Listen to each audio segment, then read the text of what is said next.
I mentioned at the beginning that this gospel text is one of the more difficult ones. And I think it is because it contradicts what we are comfortable with in terms of Jesus being a peacemaker. And this does not sound like the Jesus that we're comfortable with, a kind, gentle-hearted fellow, peacemaking, wanting peace, challenging us to work for peace. And yet this text speaks of division. I think of it this way, and I'll just give some examples. And I would hazard a guess that some of us, if not all of us, have had an experience of division within our lives, within our families. When my mother and father, well, let me go back to my grandparents, my father's mother and father.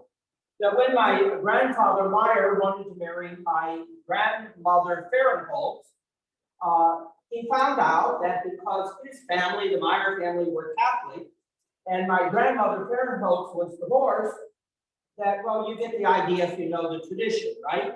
That a Catholic could not marry a divorced woman, and so therefore what happened is that the Meyer family disowned him.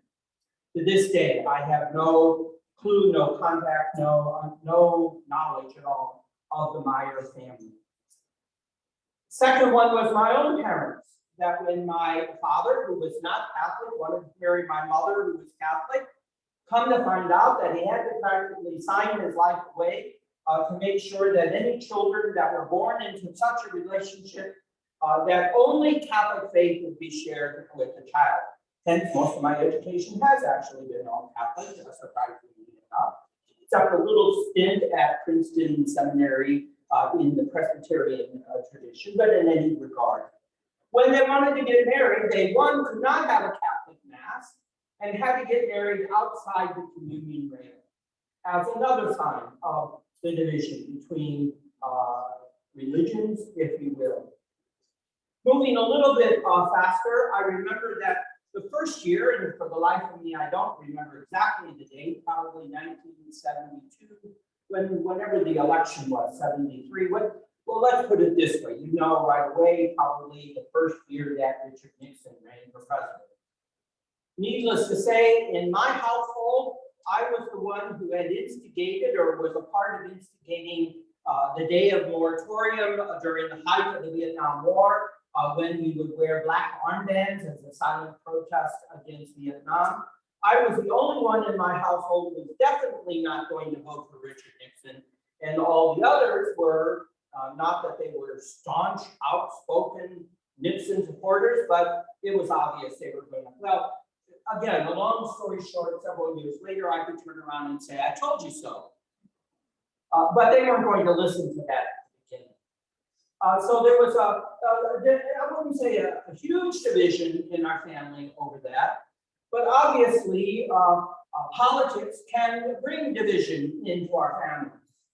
I know, for an example, more recent time, that my nephew-in-law, that I did my niece and his wedding, and come to find out that during the 2016 election, that we got in such an argument on Facebook that he got banned from life for being on Facebook because of the nasty things he was saying. Not so much to me personally. I was not taking it personally. I figured he's a family. I can argue and we can still be family. Well, needless to say, for about a year, never heard from him again until we were getting ready to go to Hawaii, and discovered that because we were traveling still during the pandemic restrictions, that we just figured, Steve and I, that he would probably not go to Hawaii with us because there were still restrictions on wearing masks and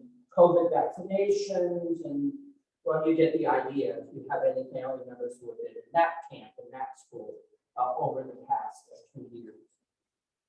So it's interesting that in this text, Jesus is describing division, yes, within a family, but notice it's a generational division between the older generation and the younger generation. Now, one commentator said that perhaps that's to indicate that the older generation is more set in its ways, more committed to its tradition, more determined to make things not change than stay the same. Where the younger generation, as any of us who went through that younger period of time in life, know that one of their rigors of life is to resist and to make sure that our parents or grandparents know that we don't want to do it their way. And so it becomes obvious quickly that there is a division within our families, perhaps, and sometimes it's very, very painful and long-lasting, unfortunately. So this belies the peacemaking challenge that we know Jesus invites us in other places in the scripture. This maybe does speak to reality. And in all truthfulness, Jesus is trying to suggest that, yes, remember now in Luke, the reign of God is the sole focus of his preaching. That it might be that along this journey that we're now making from Galilee to Jerusalem, that there are going to be people who are just not going to buy in to not just the vision of the reign of God, but what it necessarily means in terms of the politics, the economics, and the social reality of the reign of God. And that's a much bigger thing, right? We can talk about the spiritual reality of, let's say, the reign of God, or the spiritual reality of having faith and belief in God. But it's more than that, as I hope that you've seen and you do know from the gospel, that it's also about the way that we relate to one another in community and in society in such a way that the priority will be given to the poor, the blind, the lame, the outcast, the sinner, the prostitute, all those at the edges and the margins of society, that the reign of God gives priority to them over the rich, the powerful, the mighty, the highfalutin kind of people. You see then that with that focus of vision in the reign of God, that it necessarily will separate and divide those who do say, yes, that's the direction we need to go. To the outcasts, to the sinners, to the people at the edges and the margin, while the others are saying, let's hold on to our power, let's hold on to our control, let's hold on to our privilege, because to lose that somehow means that I'm going to lose who I am. Not to say that in the reign of God, who we really are someone who are people who work towards the full inclusion, the full acceptance, and the full embrace of those at the edges and the margin. So having said that, this text in Isaiah, and we do have a slide, I just wanted to remind you of this. This text in Isaiah, coming from where it does, comes at a time in the history of Israel when the high and the mighty, both politically and religiously, were determined to interpret the Torah, the law, for the people. They believed that their interpretation was not only the right interpretation, but the only interpretation. They said to the people, you know, you don't have to change anything about your life. Just keep doing what you're doing, because God is very pleased with what you're doing. Now, again, notice I use the word interpretation of the Torah, because if you're on the receiving end of the policies and programs of the high and mighty and the powerful that want to only privilege the high and the mighty, and you happen to be one who is not among the privileged and therefore often the victim of the policies and programs of the privileged, you're not going to be so happy about the interpretation that excludes you and that actually brings more harm to you than good to you. And so that's where Isaiah comes down. Is in a time period when it was clear that if the policymakers and economic wonks continued their way, that it would be disaster for Israel in the north, the kingdom of the north, and Judah in the south. The handwriting, face it, was on the wall. The armies of Assyria were already amassing on their border and would quickly overwhelm the northern kingdom of Israel, destroying its capital and sending its people into exile. So the people in Jerusalem, where Isaiah was, could look up over the mountains, so to speak, and see the warning signs even for them. It wasn't something that was just going to come to Judah and to Israel in the north. It would eventually come to them. It just makes sense. You can have all the armies and all the weapons that you want, but if the army, by the way, this will be a text coming up soon in the scripture. If the army of the opposing force is bigger than yours, you don't have much of a chance. And so Isaiah speaks to his own people, saying, let me kind of look down the road and give you an idea of how this is going to work. So he says, we've been living our lives as people under the auspices of God. We've been quite happy, prosperous, successful. If you look at the reigns of David and Solomon and a few of the other kings, we've been going along happily, merrily, all these years. That is like God who planted the vineyard, meaning the people of Israel, and did everything in God's power to water it, to care for it, to prune it, to make it grow into something big and great and successful and prosperous, as vineyards are wont to do, right? In fact, I just saw another story. They had a story about Sonoyta in the south. That's wonderful how there's over 100 vineyards now in the south of Arizona, but already the warning signs are there that you need water, right, to grow vineyards, especially in the desert. Just look at the fires in the Napa Valley. Look at the fires now in France, in the Bordeaux region, in Spain, all of these places where it's clear that you can be quite satisfied and quite happy with where you are and think that everything is great, meaning you do not have to pay attention to the signs and the warnings that come your way because you think that they all are fake news anyway. Even though it could be right smack in your face that the grapes are drying up on the vine and there's fires down in the valley heading your way, it makes no difference if the evidence, the facts, and the proof are there. You still believe what you believe. Why? Because you've led all your life. I'm just speaking of the ancient world.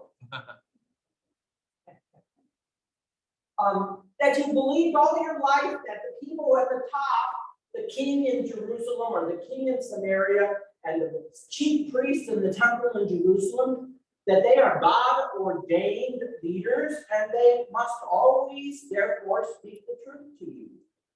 And so you believe them. And lo and behold, as the prophet Isaiah says, you know what? Well, you can go on believing, but guess what's going to happen? And the evidence was there in the north, but the people just weren't paying attention. It's all going to be gone. You're going to lose it all. You're just going to lose it all. And that's how it's going to happen. Because you've not been willing already or interested in making change. Changing your life, and changing your priorities, and changing your goals, and changing your commitment.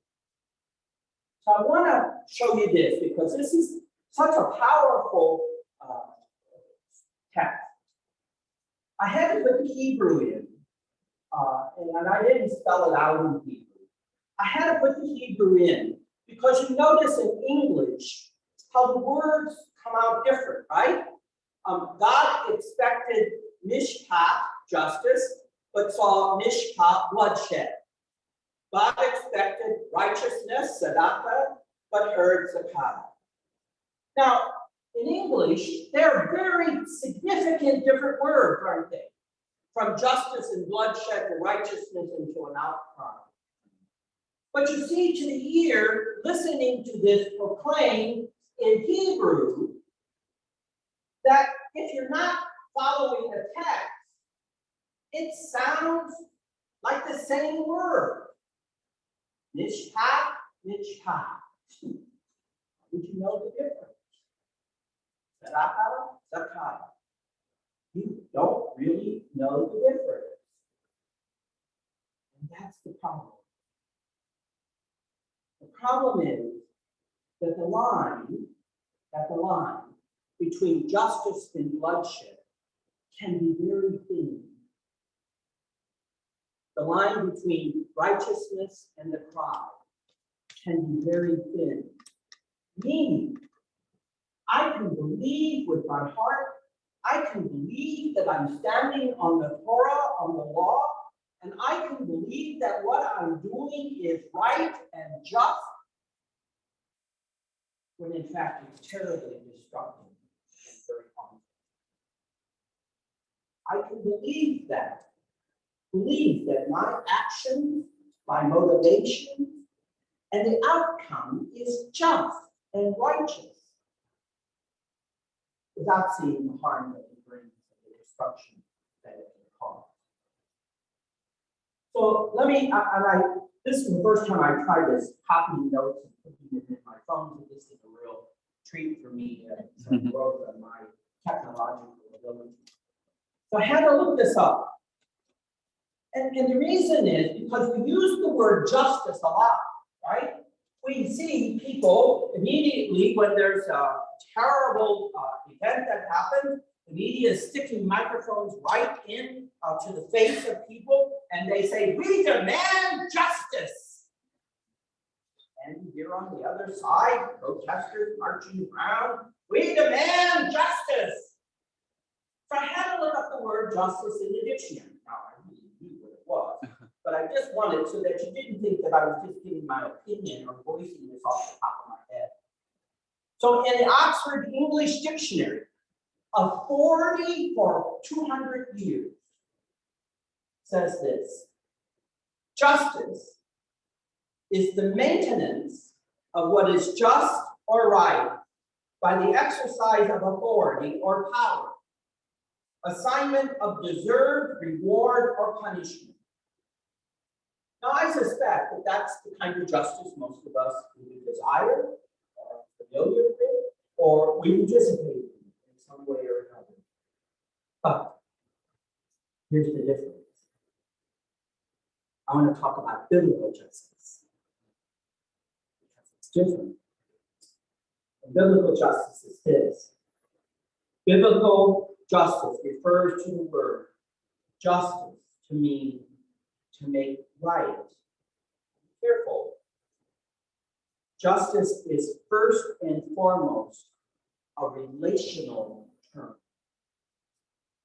People living in right relationship with God, with one another, and with all of creation. Now notice, I think there's a significant difference between the two ideas. Now, I'm pointing to the difference between mishpat and mishpat. As Christians, the building block of justice lies in human dignity, in human flourishing, and in the sacredness of life. Now, in all honesty, we want our systems and structures of justice to do that. But we know that isn't always the case, right?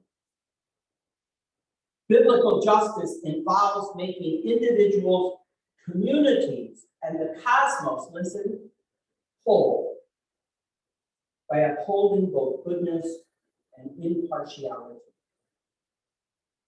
Here's the kicker. Biblical justice flows not from the rights of individuals guaranteed by law, but biblical justice flows from God's heart and character. As true and good, God seeks to make the object of God's holy love whole.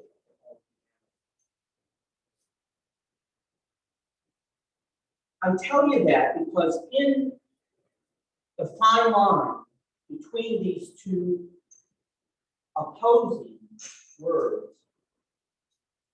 what Isaiah is asking of his community almost at least 1,000 years before Jesus, And what Jesus is suggesting by noting the divisions, even within families, is that what we have to move to, remember a couple of weeks ago when we had the text in Hosea, that the root word for compassion was the womb-like mother love of God.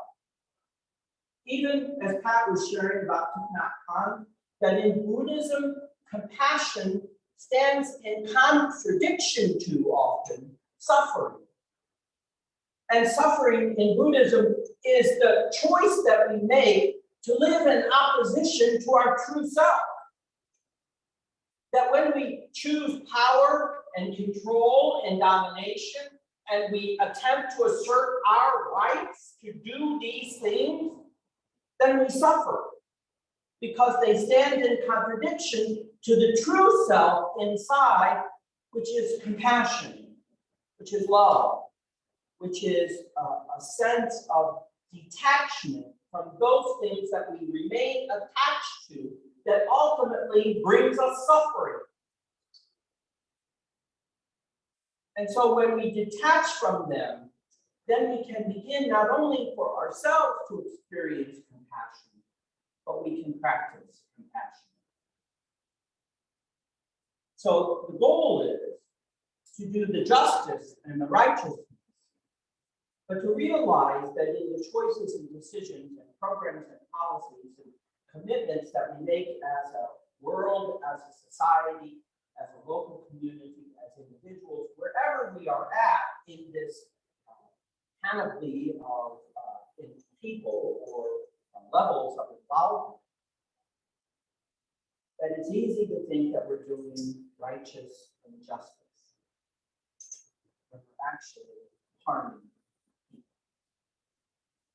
Remember how it goes with kids growing up? Maybe some of you were too young to few of us old enough. Hearing my grandmother or my mother say, "This will be good for you."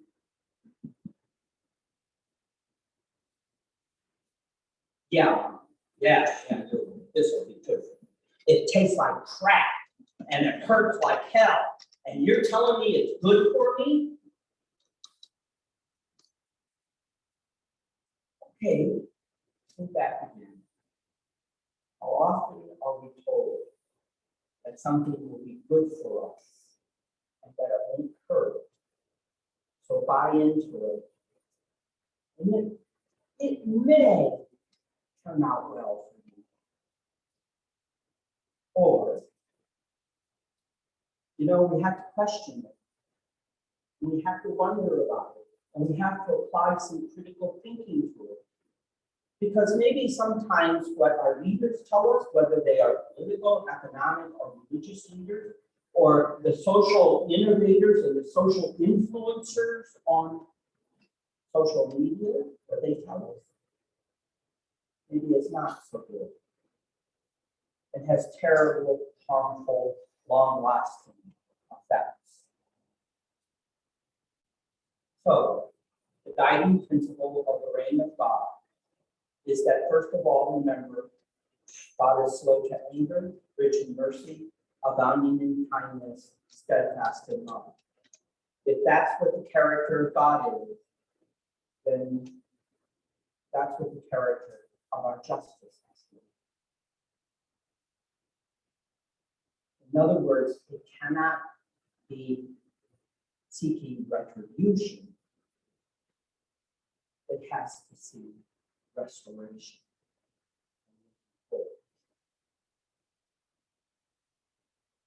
In essence, that doesn't sound different, but in practice, it is different. Economics that seek only to gain the profit for a few over the detriment of the many may eventually trickle down. But in the long run, it doesn't. And so we have to question it. Otherwise, the divisions become, as we know, right? We know that the house of raised the 1%, and the rest is see what begins to happen. The reign of God wants to do what? Turn that upside down and make the 99% be the most important. Now, the 1% can come along with us. But what do they have to be willing to do? To detach and give up heaven and be part of the risen God. That will come soon.